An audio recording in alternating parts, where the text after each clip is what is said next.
عمران بن حسین رضی اللہ تعالی عنہ سے روایت ہے، فرماتے ہیں قبیلہ جوہینہ کی ایک خاتون نبی اکرم صلی اللہ علیہ وسلم کی خدمت میں آئی، وہی حبلی من الزنا، زنا کی وجہ سے وہ حاملہ تھی۔ اس نے عرض کی یا رسول اللہ صلی اللہ علیہ وسلم اصبت حدا فاقمہ علی، یا رسول اللہ میرے سے ایسا فعل ہو گیا جس کی وجہ سے میں مستحق کے حد ہو گئی، سزا کی مستحق ہوں، لہذا اللہ کی مقرر کردہ حد یعنی رجم مجھے کر۔ شادی شدہ خاتون تھی، تو شادی شدہ کے لیے اگر زنا اور سے مرتکب زنا کا ہو جائے تو اس کے لیے رجم ہے، یعنی پتھر مار مار کے اس کو جان سے فارغ کر دینا۔ تو خاتون شادی شدہ تھی، غلطی ہو گئی، سرکار کی خدمت میں خود خوف خدا سے آ گئی، عرض کی یا رسول اللہ میں غلطی کر بیٹھی جس کے نتیجے میں میرے اوپر حد قائم ہوتی ہے، آپ کر دیں۔ فدعا نبی اللہ ولیجہ، سرکار نے اس کے گھر والوں کو بلایا، اس کے ورثاء کو بلایا اور اس سے فرمایا احسن الیہا فاذا ودعت فأتنی بہا، سرکار نے فرمایا اس خاتون کو گھر لے جاؤ، احسن الیہا، اس کے ساتھ اچھے معاملات کرنے، اس کو گھر میں تانے نہیں دینے، ذلیل نہیں کرنا، بے عزتی نہیں کرنا، جو ہونا تھا وہ تو ہو گیا۔ سرکار نے یہ خود تربیت کر کے بھیجی، فرمایا یہ لے جاؤ، یہ مسئلہ ہو گیا ہے، یہ پرابلم بن گئی ہے اور اس پر حد قائم ہونی ہے، چونکہ یہ خاتون حاملہ ہے لہذا اس کو گھر لے جاؤ، اس کے ساتھ اچھا سلوک کرنا۔ بظاہر تو وہ مجرم تھی لیکن دل میں وہ شرمندہ ہو چکی تھی۔ کل بھی ہم نے حدیث پڑھی، پرسوں بھی پڑھی، جب انسان غلطی کر کے دل میں شرمندہ ہو چکا ہوتا ہے، اپنے گناہ اور اپنے پاپ پہ پچھتاتا، اب زبان سے توبہ کرنے سے پہلے پہلے رب اسے معاف کر دیتا، کیونکہ یہ گناہ ایسا تھا کہ اس کی معافی حد میں تھی، جب تک حد قائم نہ ہوتی معافی نہیں تھی۔ تو سرکار دو علیہ وسلم نے فرمایا اس کے دل کی کیفیت ہی ایسی ہو گئی، خود جان دینے کے لیے تیار ہو گئی، گھر والوں کو بلا کے اچھے سلوک کا حکم دیا۔ آج ہمارے معاشرے میں عزت کا مسئلہ سمجھ کے قتل کر دیا جاتا ہے، ذلیل کر دیا جاتا ہے، گھر بدر کر دیا جاتا ہے، سارے معاملات آئے دن ہو رہے ہیں۔ غلطی ہو جائے تو اس کو اصول شرعی کے مطابق، عدالت کے مطابق یا قانون کے مطابق ہی سزا دینی چاہیے۔ تو آخر اس خاتون کو لے گئے، سرکار نے فرمایا جب بچہ پیدا ہو جائے تو اس کے بعد میرے پاس لے، کہ اس نے چونکہ وہ خاتون حاملہ تھی، حمل کی صورت میں اس کو سزا دیتے تو ڈبل کیس بنتا۔ یہ فاروق اعظم رضی اللہ عنہ کی عدالت میں بھی ایسے ہوا تھا، ایک خاتون سے غلطی ہو گئی، وہ حاملہ ہو گئی اور وہ پیش ہو گئی، فاروق اعظم نے آرڈر کر دیا، فرمایا اس کو رجم کر دو۔ مولا علی کرم اللہ وجہ الکریم ان کی خدمت میں بیٹھے تھے، آپ نے فرمایا عمر غلطی کر رہے ہو، یہ حاملہ ہے، اس کے پیٹ میں بچہ ہے، بچے کا تو کوئی قصور نہیں ہے، قصور تو ماں کا ہے، اپنے قصور اور غلطی کی سزا ماں نے بھگتنی ہے، بچے نے تو نہیں بھگتنی، لہذا ابھی اس کو رجم نہیں کیا جائے گا۔ فاروق اعظم نے آرڈر واپس کیا، فرمایا اس کو لے جاؤ، اس کا بچہ پیدا ہوگا، بچہ پیدا ہونے کے بعد اس وقت فاروق اعظم جیسا عادل انسان نے یہ جملہ بولا تھا، فرمایا لو کان علی لہلک عمر، آج اگر علی میری بارگاہ میں نہ بیٹھا ہوتا تو عمر آج ہلاک ہو جاتا، اس کے کھاتے میں ایک قتل پڑ جاتا۔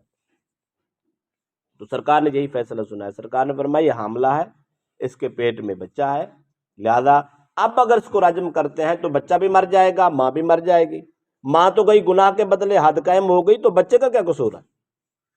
لہذا اس کو گھر لے جاؤ، اچھے سلوک سے رکھو، پیار سے رکھو، جب بچہ پیدا ہو جائے گا اس کے بعد معاملات ہوں گے میرے پاس لے آنا۔ ایسا کیا گیا، خاتون کو گھر رکھا گیا، بچہ پیدا ہوا، سرکار کی خدمت میں لایا گیا، جب لایا گیا تو فَأَمَرَ بِهَا نبی اللہ صلی اللہ علیہ وسلم فَشُدَّتْ عَلَيْهَا ثِيَابُهَا، سرکار نے فرمایا اس خاتون کے کپڑے باندھ دو۔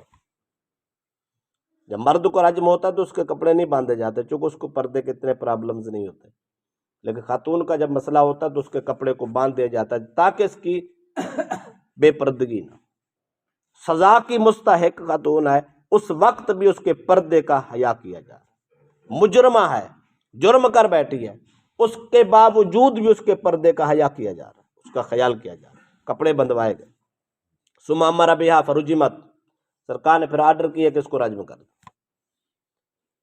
رجم ہو گئی، پتھروں سے صابن اس کو جان سے فارغ کر دیا. ثم صلی علیہا، سرکار نے اس خاتون کا جنازہ خود پڑھایا. لوگ کہتے ہیں ہم ساری زندگی منہ نہیں لگائیں گے، دیکھیں گے نہیں، فلاں فلاں، یہ سب کچھ ہوتے ہیں. معافی بھی بہت بڑی. سرکار نے حد قائم کرا کے خود نماز جنازہ پڑھائی. فقال له عمر تصلی علیہا یا رسول اللہ وقد زنت.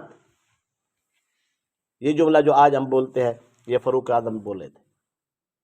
فاروق اعظم نے کہا یا رسول اللہ آپ نے اس خاتون کا جنازہ پڑھایا ہے جس خاتون نے زنا کیا، زنا کی مرتکبہ تھی، اتنا بڑا جرم کیا، گناہ کبیرہ کی مرتکب تھی، بے حیائی کی، فلاں کی یا فلاں کی، آپ نے اس کا جنازہ پڑھایا ہے. جب انہوں نے یہ کہا تو سرکار نے فرمایا لقد تابت توبۃ لو قسمت بین سبعین من اہل المدینہ لوسعت. سرکار نے فرمایا فاروق اعظم تو نے گناہ تو دیکھا ہے، اس خاتون کی توبہ نہیں دیکھی.